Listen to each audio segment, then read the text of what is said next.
So guys, what have we had? Russia, Ukraine, the most ridiculous scenario. Everything they've said is absolute lies. Let's go one by their lies. Ukraine, we had the ghost of Ukraine fighter pilot that shot down 10 Russian jets. Fake news.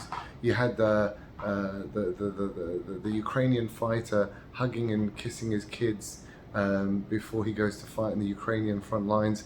It was actually true. The problem was he was Ukrainian, just fighting for the Russians. So, complete lie and fraud.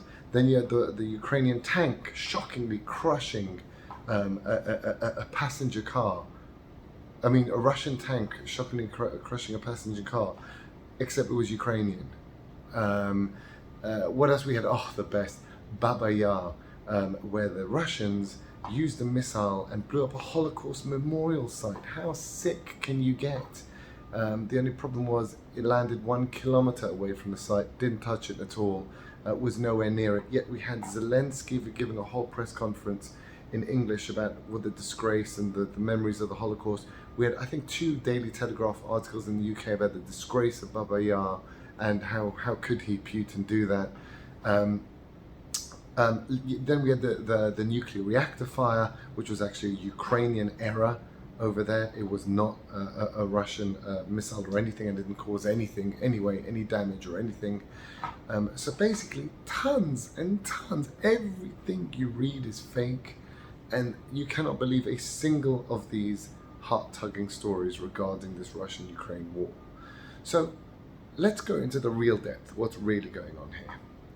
How and why Putin will guaranteed win.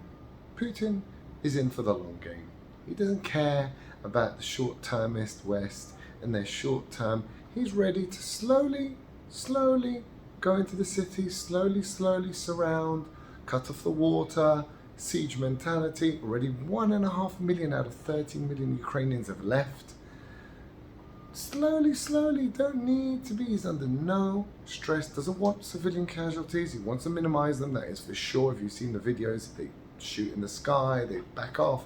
They don't want any civilian casualties. Obviously there will be, it's a war, obviously there's civilian casualties, but he tries to minimize it, and he's slow and methodical. And why? Because who's paying for this war? You and me.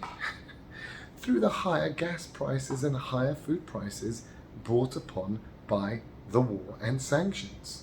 You have to realize at the beginning of this war, oil was about $90 a barrel. It is now $120. That's, what is that? A 33% increase. That goes directly into his pocket. Remember, oil is a fixed cost, basically. It doesn't matter if the oil is $30 a barrel or $130 a barrel. It costs the same. All that is just pure profit margin that goes to pay for his army. So he's very happy that this war has shot up oil prices. He's very happy that it's shot up wheat prices 40% in a week. In my life, in fact, actually was recorded. Last week was the highest increase in commodity prices on record since the 60s. They have it from the 60s. On record since the 60s, highest, more than the global Yom Kippur War 1973. This was the highest. Okay, let's put that. Palladium up to its record. Wheat, 40% we said. Fertilizer, $1,000 a ton.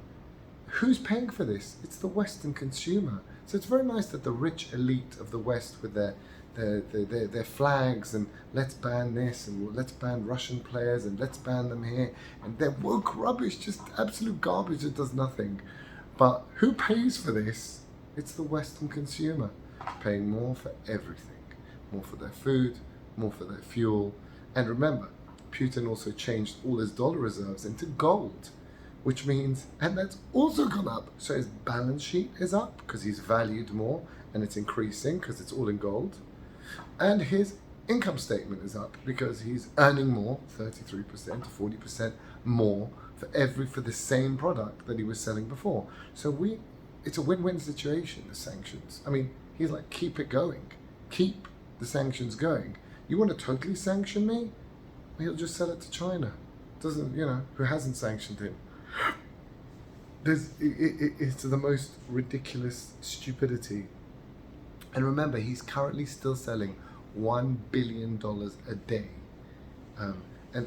Just to put into perspective as well, regarding sales of exports of raw materials for export, you cannot even compare Iran or Venezuela, which it's tiny amounts, like 30 billion, 40 billion.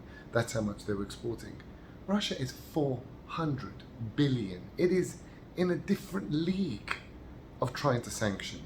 It's a different league. You can't just cut them off.